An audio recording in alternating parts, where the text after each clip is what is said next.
There, I'm James Rosowski from Built Prefab. Um, Thanks for joining us tonight. We've got Ian Garrity, our president, and Keely, head of marketing and customer care.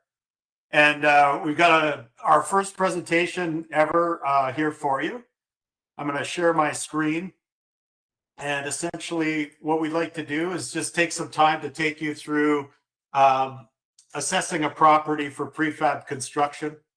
And I think the whole purpose here is just to educate you and to give you more information about that part of the process. And we're going to do this in a series of webinars. So this is part one with respect to land. The second webinar will be about design. And then the third will be the actual building of the units and installation. So I think just so everyone's on the same page, there's so many people that we have to limit the questions and answers to the Q&A button on the side. Like, we can't have you right on here. So please go ahead and feel free to ask questions at any moment. And if it's coming up, we'll answer it. Or if we think it's, something we should answer right there, we'll try our best to handle it on the spot. And then also, I think Keely will be running a few polls as we go along. So we've got a bit of a presentation here for you, and we'll just take you step by step. And I guess the last thing is, as well, is if there are things we didn't answer or you want to talk later, just email us at info@builtprefab.com, and we could talk some more. So there we are. I've already introduced ourselves, myself, Ian, and Keely. We're 3 out of the 4 people at Built Prefab, and we just have a lofty goal, which is to build the best structures in the world, creating innovative solutions that reduce waste and improve lives. And it's a challenge, and we're trying to do something, I guess, a bit different than traditional construction. And obviously, with the attendee list tonight, it seems like lots of people are interested. So part one of our discussion is just talking about basic land types. And I mean, that's really where you get started. And it's just sort of to say, you can put a prefab home almost anywhere. And so obviously you can, if you got a freehold property, that's probably the easiest. You get into leasehold properties and stratas, they can go in there. It just becomes possibly more restrictive depending on what the terms of those properties are, whether or not they allow certain models or building styles. It's just the basic starting point. And I guess one thing to understand about prefab, and particularly modular construction, is that essentially what is happening is a building is being built off-site under an exemption to the building inspection requirements of the BC Building Code. And so the way they do that is they utilize things like CSA 8277, CSA Z240, or CSA Z241, which is the park model designation. And so essentially what's going on is there's a third-party inspector that is going to the plant and reviewing the building. And then when it arrives, the municipality basically accepts it as is because it's already been inspected. So it's like a car or any other item that requires safety. It's just that it's happening at a plant. So if you own a freehold property, automatically the BC Building Code has this exemption built into it. You can put an 8277 home there. And some of these other designations like Z240 or Z241, those were for specific sort of areas. Like Z240 was the previous exemption under the ALR rules. And essentially, for a secondary residence on the ALR, it had to be Z240. So when we build units, whether it's 8277 or Z240, they'll be exactly the same. It's just they are inspected a different way and get a different label. Someone's just asked, what about building code in the US? So in the US, they have a much different regime, and it's really done on a state-by-state basis. So it can go all the way from basically the exact same sort of process I just discussed, down to all the way to having a municipal inspector attending the facility to look at the units while they're being built. So it's really state dependent, and we have a chart and everything that we can review to sort of figure out what your state does. But for the purposes of this, it's easiest for us to just talk about Canada because it's the same all the way across the country. So, and then that's just like a general description. I think the next thing is like, if you were to call us and say, look, we're interested in building a home, the first place we're going to start is really with the lot and asking about what you've got. Like, what is the zoning of that property? What does your setback requirements look like? Is there a riparian area? You know, how much room do you have to the neighbors? Because that's going to dictate the structure that can actually fit on the property. And even, you know, some of the lots will have a ratio also of how many square feet per square foot of lot that you're allowed to have for a buildable home. So, I mean, if you're going to look for a property and you're thinking prefab, or any house for that matter, it really starts there. Just understanding what that zoning says about what you can put on the property. Is it one building? Is it two? Is it a 1-story? Is it 2 stories with a limit? There are just so many rules that could apply to your particular lot that zoning, setbacks, buildable area is a very important part of your process. Ian, do you have more to talk about on that?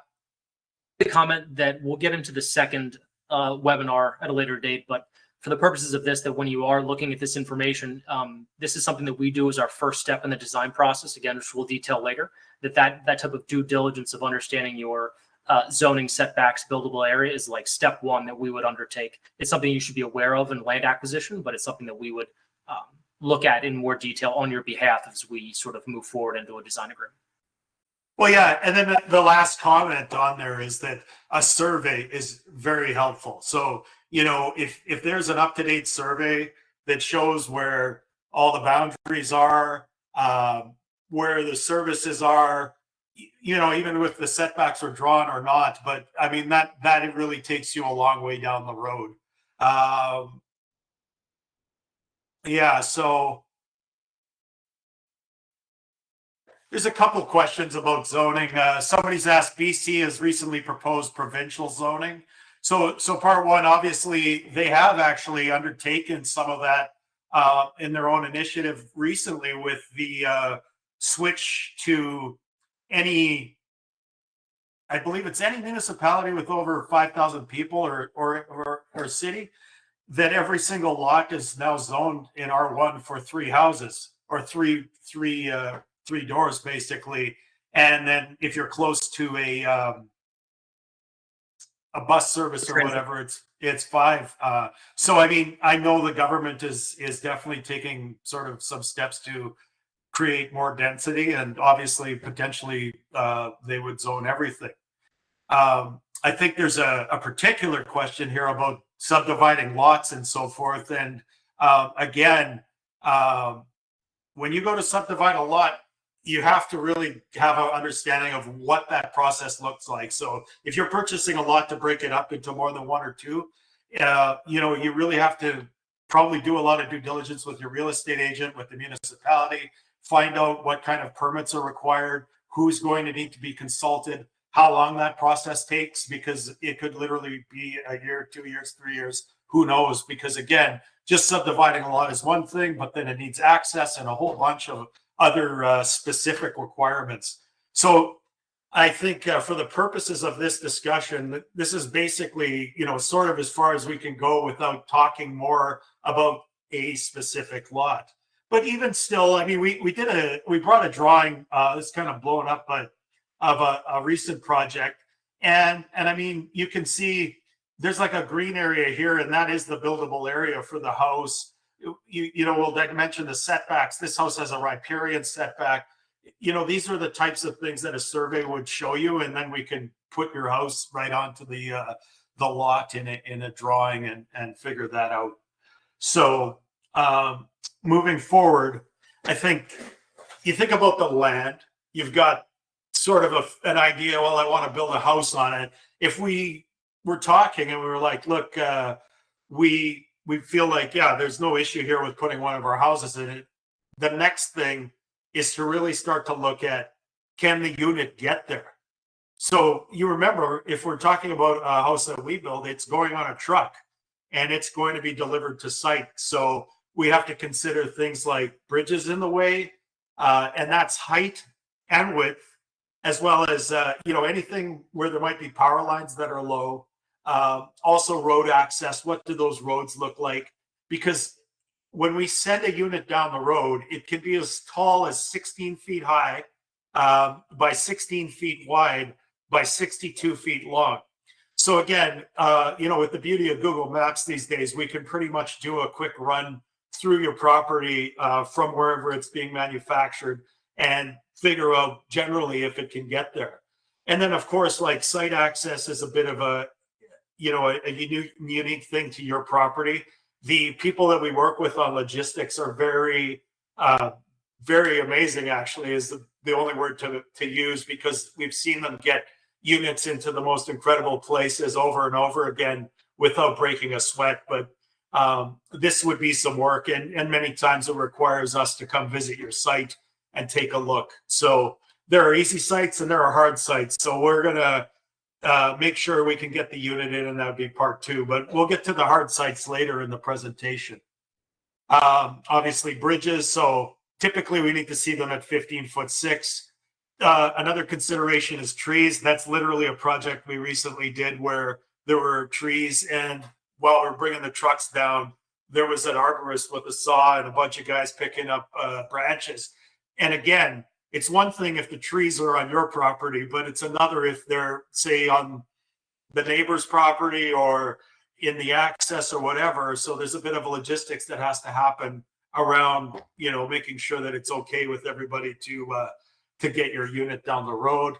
Power lines, obviously, they're an issue. Usually they're about 18 feet high.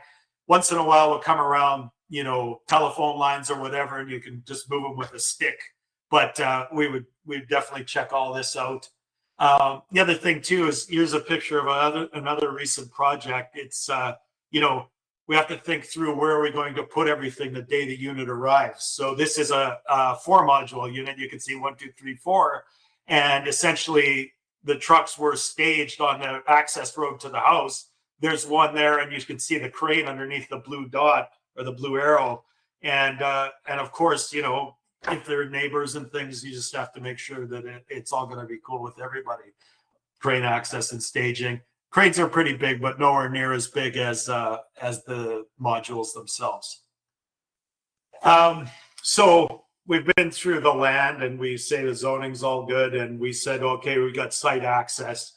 I think one thing that maybe gets overlooked a lot by people purchasing property is really what is there right now. Because I think a lot of times you can find yourself with a great deal on a piece of property and then learn that basically, there are no services, or whatever's there has to be redone. And that can impact your budget fairly substantially. So, we've been to projects where, it was all there, but by the time the house was designed, you spoke with the municipality, checked the requirements. It needed new water, new septic field, new transformer.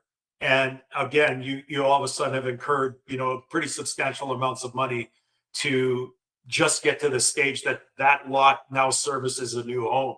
And just because, I give a good example, new water requirements, you're going to have a certain level of pressure. You're going to have a perk test to make sure it's drinkable. It needs to be submitted to BC Health. Your sewer, like typically if you're on a municipal sewer, it's not a big deal. But if you have an old house on a lot and there's a septic field there, the chances are that septic field is not going to service a new home. They're just old school and not that great. And even just for a regular house, a new septic field can cost $30,000 to $40,000 depending on what is required. And then of course power, just because there's a house there from before, maybe it was 100 amp power running to the house. by the time you get rid of that and put on a new service and everything, it could be a fairly substantial amount of money. And I think even like, Ian grabbed a couple of pictures of running power and running conduit from poles and things. So once you start bringing excavators in and digging things to get your services to your building lot, that can be a pretty substantial amount of money. So again, start with the bylaws and the zoning, move to figuring out, can we get the unit there? Is it suitable? And then number three, the utilities, how is that going to impact your budget?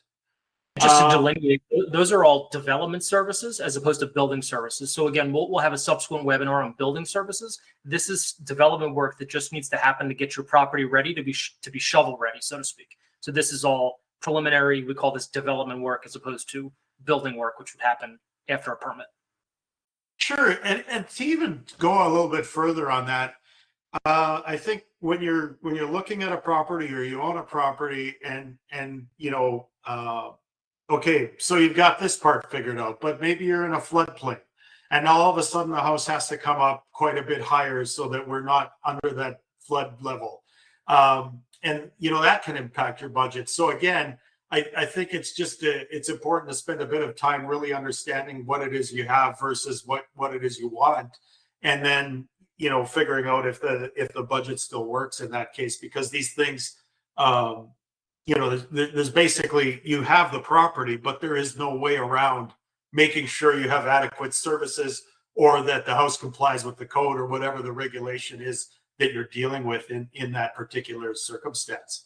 So, and at the same time, what Ian's basically saying is, this isn't really building a house. This is developing your property, and it has to happen for a person to build a house.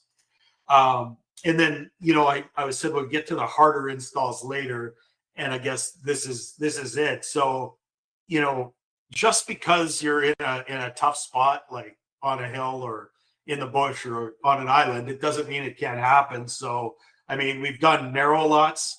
The unit here was actually designed to fit in a 14-foot wide, basically this passageway up this hill.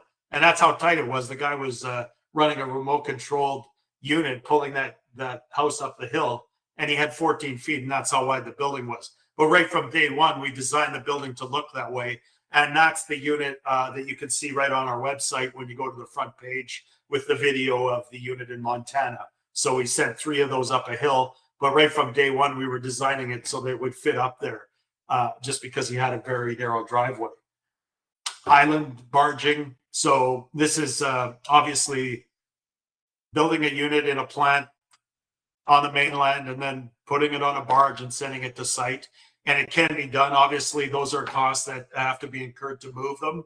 But we stick the unit, the modules come on the barge, you stick your crane on there, everybody comes over, offloads it, and it's a big day, but it is completely doable. And all of a sudden you've moved a tremendous amount of work from the island where that might have cost an absolute fortune to do into a factory where they can go to Roma and pick up screws and stuff like that. So that's a possibility. There's a picture of a unit here that we helped build for Mount Revelstoke last year, and it's at the top of the Revelation gondola. So I can't remember what the height was, but it was 1,900 meters or something, I think. And the point is that was built in the summertime, shipped up the mountain before the snow came, installed, and they were using it right at the beginning of the season. And that wouldn't have been possible, I don't think, with the short build season that they have up at that part of the mountain. I don't think the snow's really gone probably yet. And, we got it up there in October and it started snowing basically right away after that.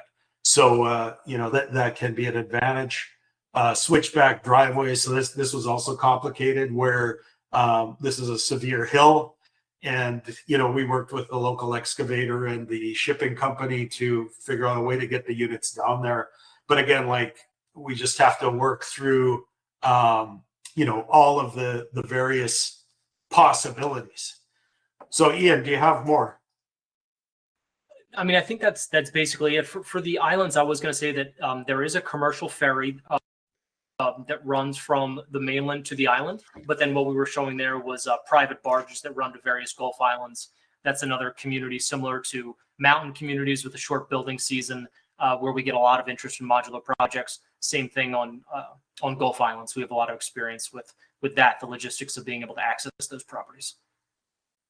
Yeah, and I mean, realistically, if you cover off these items in your, process, whether you own the property now or you're going to purchase one, that, you consider the bylaws and the zoning and everything is cool there.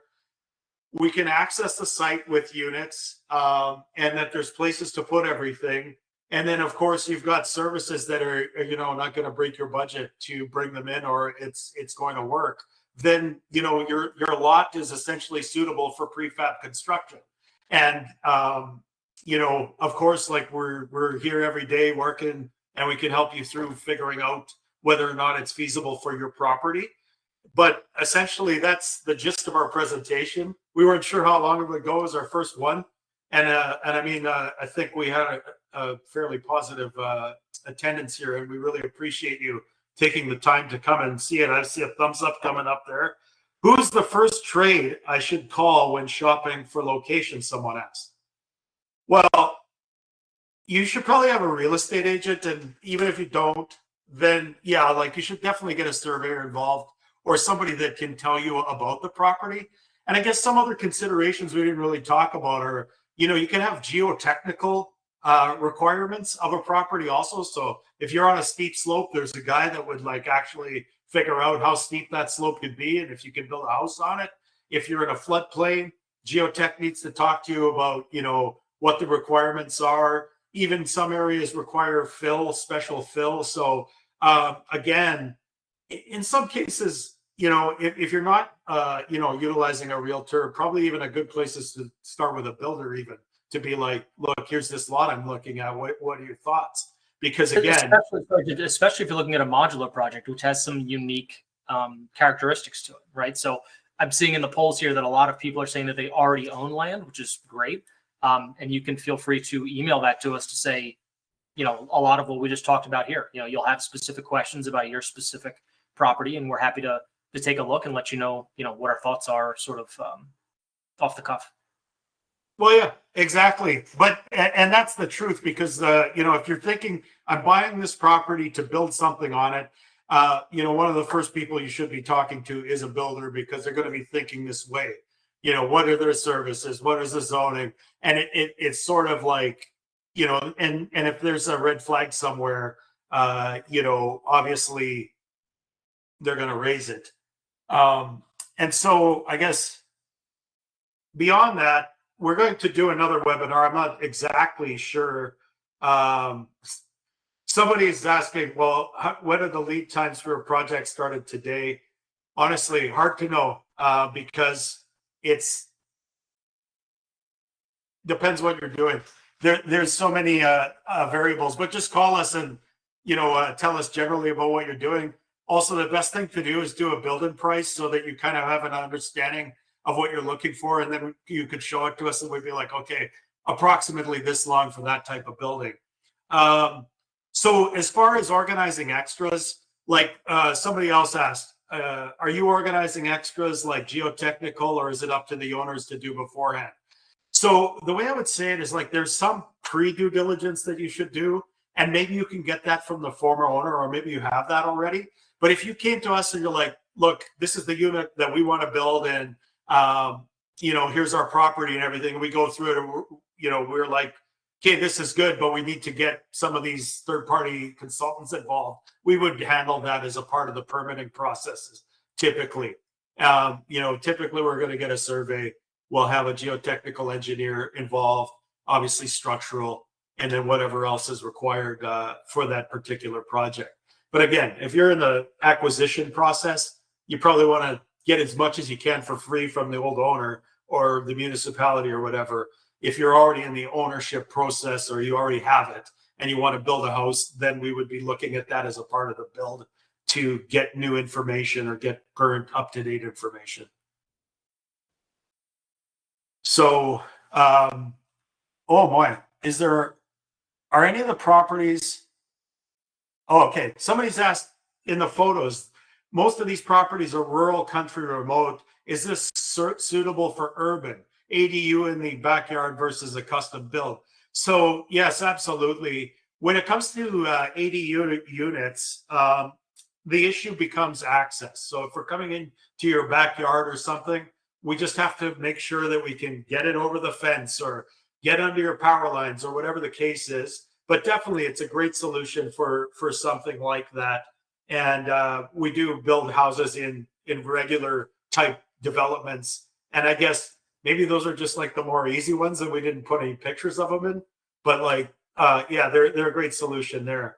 As far as model homes, no, we don't do a model home. We're quite an internet-based company. So then someone has asked, do you have preset finishing packages, exterior flooring, fixtures, etc., or does the owner have options? So we do have options. You choose them through the build and price tool. You go right on to our website and then select build and price. You can choose a model, and then you can go through the floor plan, flooring, heating, all sorts of options. You know, and typically we like to stick with the prepackaged solutions because we've got, oh, and here Ian's doing broadcast to all build and price. Why don't we Sorry, bring hopefully it up? everybody So, saw that. We will definitely flesh this out. This will be a main topic of discussion in the next design meeting because that's a big part of it. And then basically what we have standard designs and standard finishes that allows us to be predictive in pricing and timing. And so lots of the reason a lot of people come to us because they want to have that certainty. And so to the extent that we stick to those, we can adhere to faster timeframes and fixed pricing. It's when people deviate from that in a substantial or material way where that becomes less predictable. So we're modular. We're not site builders. So we like to double down or leverage what the efficiency advantages that modular can be. So if somebody says they want to have a one-off change in selection of material, that's not typically an issue. It's only when people come with an Excel spreadsheet with 20, 30, 40 different finishing materials where that's really not what we do, because we would then not be able to guarantee, the type of project that we want to be able to deliver. right. And so I'm just clicking through the build and price, but you can see as you go through it, you can select. If you make it to the end, which take you maybe 5 minutes, you can get a price for the house and you'll have all your own sort of selections there. You can also, email it to yourself and get a catalog. It's not like it's one lump sum price either. It's a line item estimate, so you can see how the costing's allocated, so you can sort of dial things up or down to suit your budget. Totally.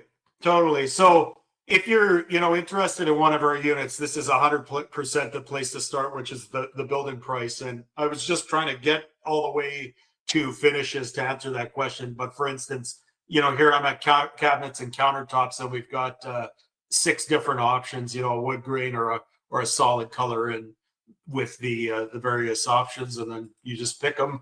There they are. So that's where I'd start.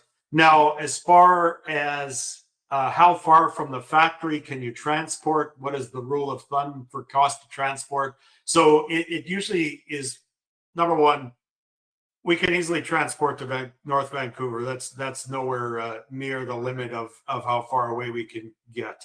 As far as the rule of thumb for cost of transport, it depends on the width of the unit. So if a unit's 14 and a half feet, it's a certain price, kind of like about $10 a kilometer. And if it's 16 feet wide, then it ends up being $16 or $18 a kilometer per unit. So again, if you go through the building price and you get to the part about shipping and you put in, how many kilometers from Kelowna you live, it'll give you a number for shipping and install.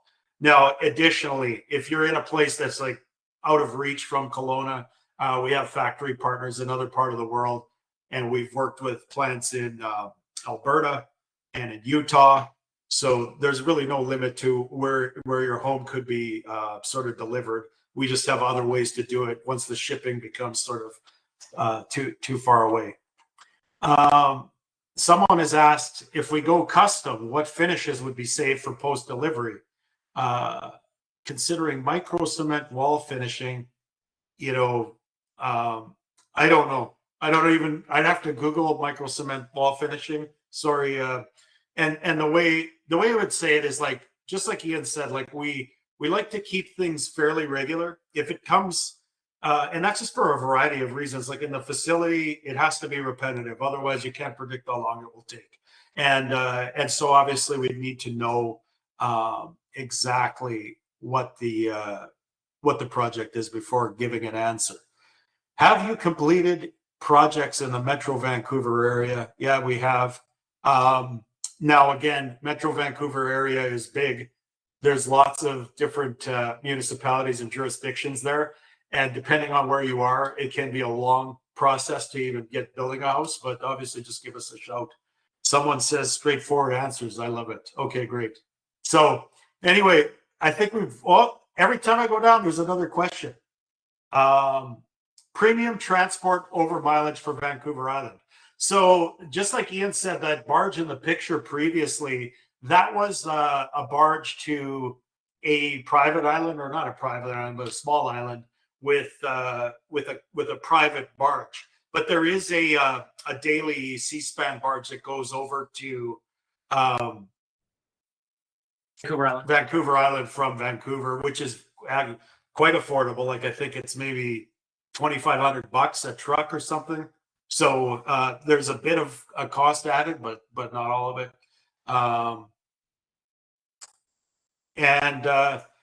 So what about WI building codes, wildland interface? So I'm not exactly sure. Someone has asked, what about WUI building codes, wildland urban interface building codes? I am not particularly familiar with the term.